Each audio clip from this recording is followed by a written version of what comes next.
let's get into the player ratings from Spurs for the Burnley game.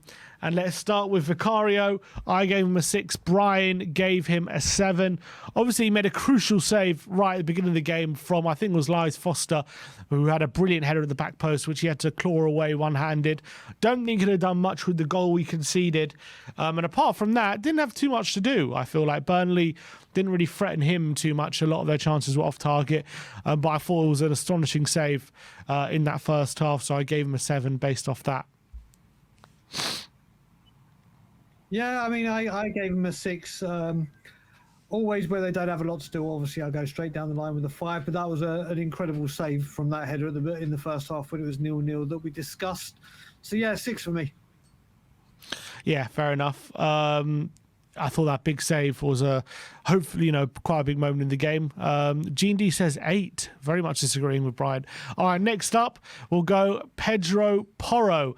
Both gave him a 7. Good performance from him, I felt. I did feel like he was disappointing for the goal.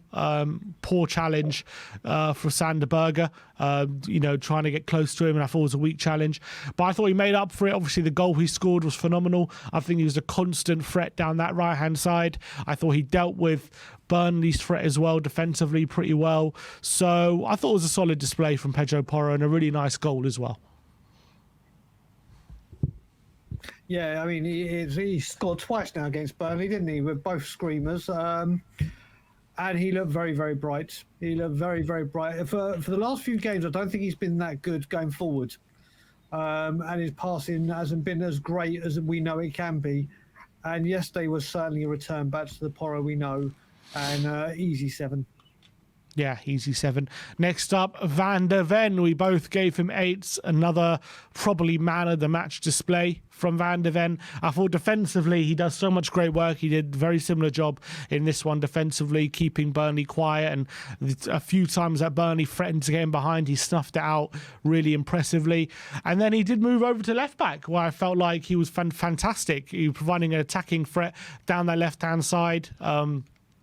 Did some really good underlapping runs as well, and then take nothing away from the goal he scored, which was a finish of a seasoned striker, a phenomenal touch inside, a phenomenal finish round into the corner, bottom corner as well, with brilliant power, such a little backlift, phenomenal from Mickey Van der Ven. So had to give him an 8.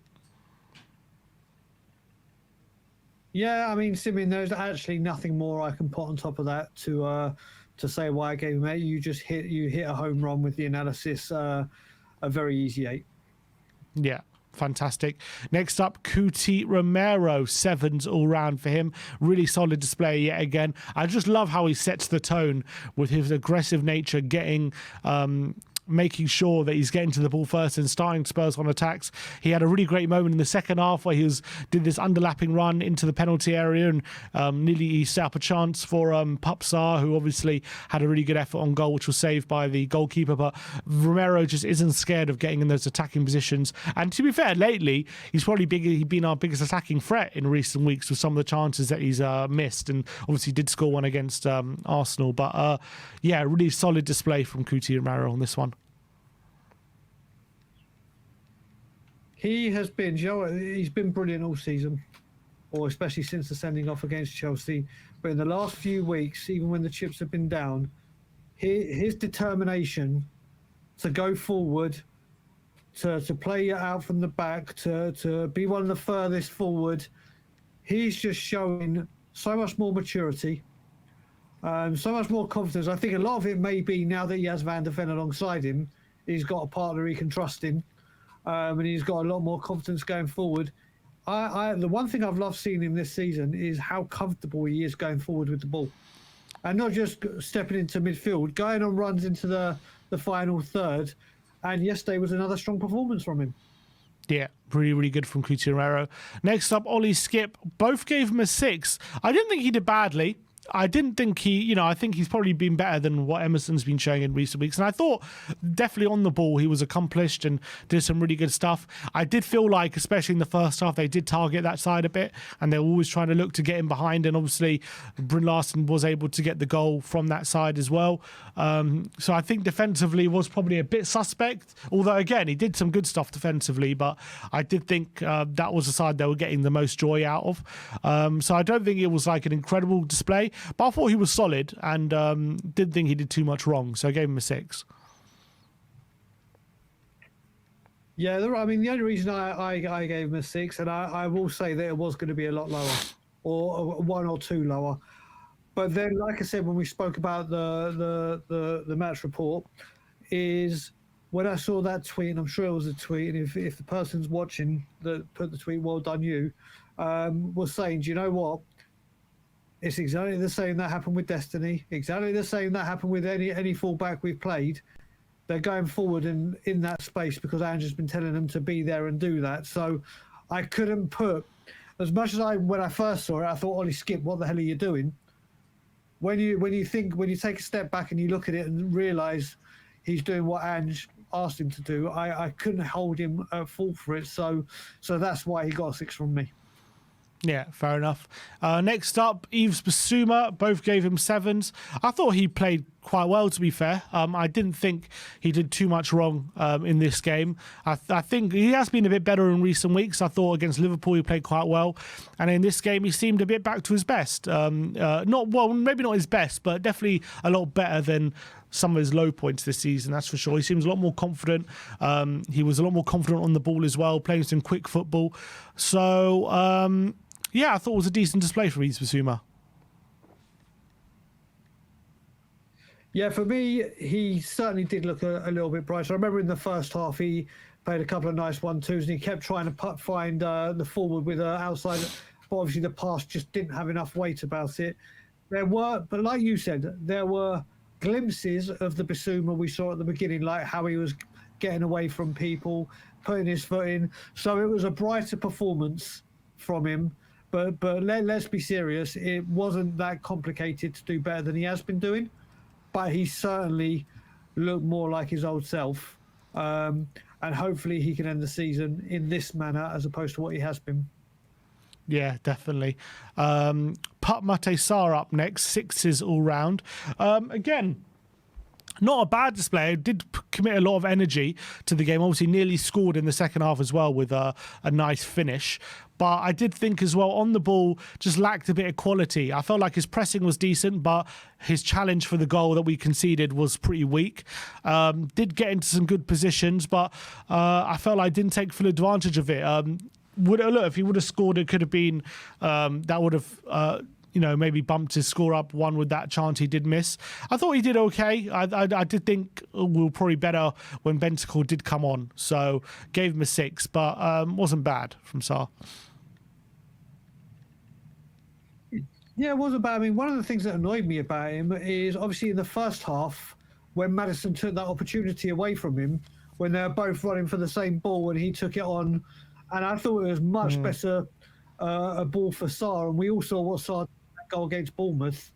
I think Sarr might have had a better opportunity than Maddison. And then there was another time in the second half where we were on the break and he could have released Son a bit sooner and he just held on to it for that little bit longer and got the free kick because there was a foul. But I think earlier on in the season, Sarr would have got that ball out to Son and we may have been looking at another opportunity, another goal there. But I think he's just running out of steam. It's been a long season for him. In his first season, regularly in the full team. And I think this season's just caught up with him. But yeah, definitely a 6. Okay, next up, James Maddison. Both gave him a 6. Still not the James Maddison I think that, we know what he's capable of. Again, I don't think he was bad. I thought there were some really good moments from him where he was knitting the play quickly together, maybe creating a few openings. I feel like no one's really on his wavelength a lot of the time, and he's doing a lot of good stuff without any rewards.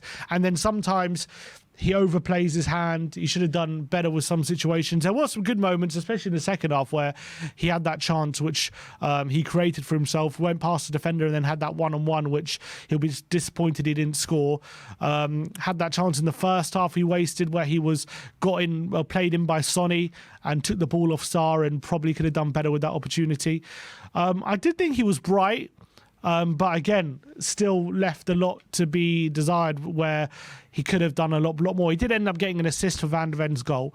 So, I guess he has that to show for his performance. But again, we've seen him play a lot better. But again, I don't think it was a shocker by any means. No, I mean, it wasn't as bad as some of his previous games. He certainly showed signs of getting stronger, which was encouraging to see. But obviously, James Maddison came and set the bar so goddamn high. And we're like, yes, we've got our creative player. We have got that missing piece that we needed in that department. And obviously, since he's come back from his injury, it's been a shadow of the man we saw at the beginning. But he was brighter towards the end, but still wasteful, like you said, on many a time. Yeah, definitely. Next up, Brennan Johnson. Both gave him 6s. I thought he had a lot of good opportunities, didn't he? He had that chance at the back post when Decky had the volley, and that was saved at the near post by the keeper. That was a good opportunity. He had another opportunity where he robbed the defender from Burnley after a kick from Murik, and he went from the near post rather than squaring it to Son, and missed that opportunity. Had the opportunity in the second half where Son puts it across the face of goal and Johnson's trying to put it away at the back post, and he just gets it the wrong side of the post, and that was right on the goal line, so that was quite a big miss. So I thought when it came to him, he was threatening. Definitely was a lot better when he was on the right than the left, but he'll be disappointed that he had a number of presentable opportunities and he couldn't put any of them away. So that'll be disappointing. But he did link up well for Porro's goal, so that was positive. And I think he did threaten, so that was positive as well. He'll just be disappointed that he had a number of really good opportunities and he couldn't put any of them away. Yeah, for me, and I'm standing by Brennan and giving him next season. His decision-making needs to drastically improve. Like I said, I thought the opportunity where he went near post and it hit the side netting was actually a very smart idea. It was just, hit the side netting, not even the post. It wasn't exactly the tightest of angles that we've seen. But if you're going to do that, you need to hit the target. And I think once he can improve his decision-making, I also think it's vital, and I always try and do this, I want to give a player at least the opportunity to have a full pre-season under the manager. And obviously we signed him on the last day of the transfer window, so he got no pre-season for Tottenham Hotspur as well. And I think if we sign the right striker and have a good summer with players, he is more of an Ange type player than Kulusevski is. And I think full pre-season behind him, we'll see what he can do, but he needs to improve on his decision making. He needs to improve on how he starts games, because we've obviously seen the difference he can make coming off the bench. But if you're going to become a big time Spurs player, you need to be ready and available to do it from minute one. And I think he struggled yesterday from minute one with his decision making. Yeah, unfortunately. Next up, Dejan Kulusevski. I gave him a 5, you gave him a 4. I thought on the left-hand side in that first half, really struggled to impact the game. I thought he did not look comfortable there whatsoever. Didn't want to really go on the outside. And I felt like once he was cutting his on his right foot, very ineffective. He did create a couple of opportunities, one for Johnson, and he did get to the byline a couple of times to pull one back, but his delivery wasn't great. I thought he looked much, much more comfortable in the first 20 minutes of the second half when he was on the right-hand side. He was a lot more threatening, nearly got on the score sheet after he robbed the ball high up the pitch and nearly scored, but the finish was poor. And all of a sudden, I thought once he moved back out to the right, we saw a different Decky, but I thought it was rightfully taken off when he was. So overall wasn't a great display from him, but I thought definitely much better on the right than on the left. Yeah, I mean, with Decky, I wasn't even thinking of a 3, but I thought, no, Joe, I'm going to give him a 4 because, like I said, he gets into these opportunities, but his output, his final, the shot, the cross, whatever, it's just not going in for him. It's just not reaching where it's meant to be. He's getting the. They always say if you're a striker and you're getting the opportunities, but you're not scoring, that's better than obviously not getting the opportunities at all. And Decky's been getting the opportunities, but his final ball has been woeful. And his finishing, when given the opportunity, cutting in on his left for that shot from the right, again wasn't good enough. So the opportunities he's getting, whether it's by an error from the other team or created, his output just isn't there. His output just isn't there. And like I said, I think he is a really, really good player, a fantastic player in the right system. It's the exact opposite. And he is not an Ange, or he does not fit this system. And it's a shame that we're seeing these performances because he's been asked to do something he can't do. Son up next. I gave him a 7. Brian gives him a 6. I actually thought Son had quite a decent game overall. He did create a lot of chances for his teammates. I think when it comes to his goal threat, which is obviously what Son ultimately gets judged on a lot, it probably wasn't as what it should be. He had a couple of attempts on goal which were quite weak, outside the box, easy saves to the keeper. But when it came to how he was creating chances for his teammates, I thought he created numerous, and he was continually let down by a lot of his teammates on this occasion. I thought he really helped open up Burnley on a number of occasions. One in the first half where he played Maddison in on goal, was let down by that. He played Porro in on goal, and Porro rushed the finish. And then once he moved out to the left, he created a number of opportunities on that left-hand side. I think there was one for Bentancur, one for Johnson, which was one side of the post. So I think when you look at the overall picture, he could have easily been sitting here with 2 or 3 assists, and then we're talking about a really good performance from Son. I did think he got let down by his teammates a lot, and then you couple that with the fact that I don't think he was threatening enough for a player of his quality against that level of opposition. He'll be disappointed he didn't get maybe more goal-scoring opportunities. So at the end of the day, it wasn't his best performance, but I did think it was an underrated performance. So I gave him a 7. So yeah, I mean, you just hit why I gave him a 6, not a 7. Was against this team, you would have thought he'd have more of an impact. Like I gave Maddison a 6, he got an assist. He looked a lot. If he had played the whole game on the left and played how he did in that brief time on the left for the full game, then you're looking at a 7 or an 8. But he just went quiet at times, and listen, that's not Son's fault. Playing him in the centre, we know he can't. It's not the preferred position or where you get the best out of him. But if I'm giving Porro a 7 for having a great game and having an impact, a goal, and being creative and being a much more attacking influence, I can't give Son the same mark for not having a goal, not having an assist, and not really standing out to me. But he did look a lot brighter on the left. I will give him that. When he looked on the left, he looked a completely different player. Okay, to the substitutes now. Dragusin up first. We gave him a 6. I thought he was pretty solid when he came on. I thought he made sure that Burnley weren't able to threaten us and we were able to sustain the pressure. Facilitated Van der Ven playing on the left as well. So decent cameo from him, so I gave him a 6. Yeah, it was good to see him. I mean, I must admit, there's a bit of an appreciation group in the Scotland Yard for Dragusin, and they've been getting mad why he hasn't got minutes. So when he actually got subbed, the Scotland Yard went mad like we've scored a goal. So it was good to see him, and he did look like he had it was good to see him. But yeah, a 6, I think the 6 was the easiest mark to give because he came on, he looked assured, but didn't really have to do much, did he? No, that's fair. Next up, Rodrigo Bentancur. We both gave him a 6. I thought it was a solid cameo. I thought he added a bit more energy, a bit of quality. Didn't really got into a couple of goal scoring positions which he didn't take advantage of, but helped just make sure that Burnley weren't really a threat. And I thought his pressing was really good as well. So I gave him a 6. Yeah, I mean, for me, just very briefly on this, I think he looked a lot more comfortable than he has done in the last few appearances he has made. Even though it was a brief cameo, that looked like he was moving and acting and passing around like the Bentancur we know and love. So it was a positive thing to see from him. But again, couldn't really go higher than a 6 with the time he had on the pitch. Yeah.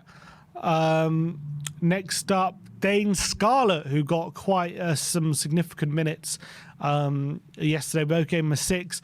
I don't think personally he did too much fantastic when it comes to him on the ball. In terms of doing anything brilliant, but what he did was gave us a bit of a presence, asked different questions of the Burnley back line, and if it wasn't for some last gasp defending from Burnley, could have very easily found himself on the score sheet with a couple of tap-ins at the back post. It was really unfortunate that Burnley were able to get those interventions. Had a couple of opportunities to get the shot off, which he wasn't able to do, but he did definitely impact the game positively, so I gave him a 6. Yeah, I mean, like I said, the main thing that impressed me was his work rate off the ball and what he did in his movement and intelligence. Yeah, first touch was a little bit lackluster at times, but listen, he look at the lack of minutes he's had. He's come back from loan, hardly been. He's just around the team now, but it was something positive to see. And also him moving to the centre, obviously got some playing better on the left, so he did have some impact, and easy 6. Yeah, easy 6. There were some other subs which we didn't rate. They only got 5 minutes. That was Højbjerg and Lo Celso. Not much to really say about their cameos. They came on for the last 5 minutes to see out the game. They were decent, but I don't think there's too much to say. Lastly, we're gonna talk about Ange. Both gave him a 7.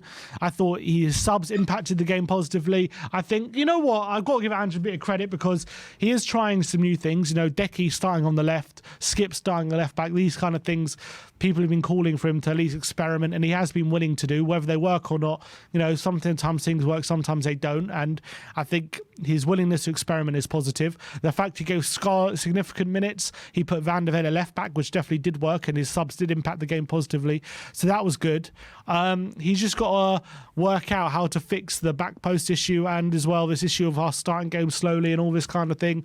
I think he managed the game quite well, but still some issues to sort out, so I gave him a 7. Yeah, I mean, I'm the same as you. What I will say that I did like, it was like you said, he tried different things in the game. It may have been the same system, but he tried different variations of what he can do with it.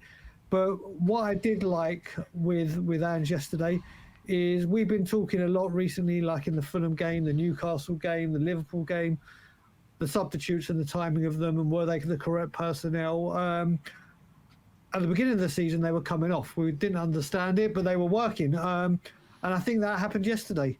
I think yesterday he got the substitutes, the triple substitution, bang on at the right time with the right personnel, and he deserves credit for that. So that's why he got the 7 from me.